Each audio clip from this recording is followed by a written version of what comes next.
هغه سړی کې یبعث الرجل وحده اميرا على سریه، اصل کې دا څه دی مقرر کړل شي امیر په سریه باندې، یو سریه چیرته زی او ته پاغي امیر مقرر کړل شو تا ته څونه ډیر زیات فضیلت حاصلېږي چې دا یو څو طالبانو امیر شي.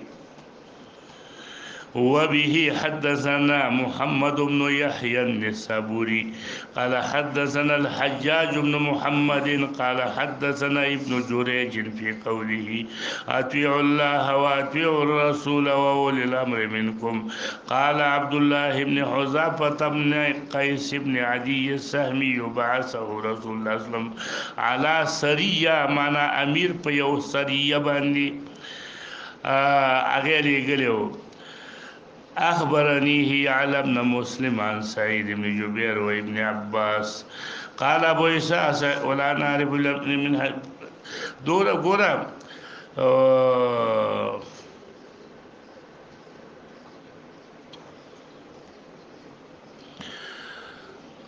وأولي الأمر منكم. قال عبد الله بن قيس بن عدي السهمي بعثه رسول الله على سرية.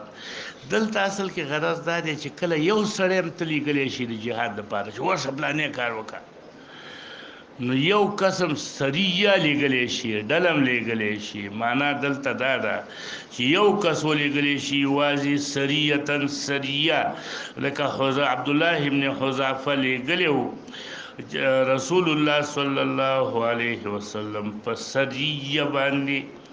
دی کوكب الدری کې دی رغلی کلی دی سیب چې دا بعث سریه ثم اتبعها عبد الله فوصف بها المفرد. هي ترجمه دا چې کړي چې دلته ګوره یو کس ولېږه سریه باندې، دا معنا نه ده چې بیان هي ویلېږلو اولې سریه لېږلې وه وروسته ورپسې څوک ولېږه عبد الله ابن حذافه ورپسې وروسته ولېږه.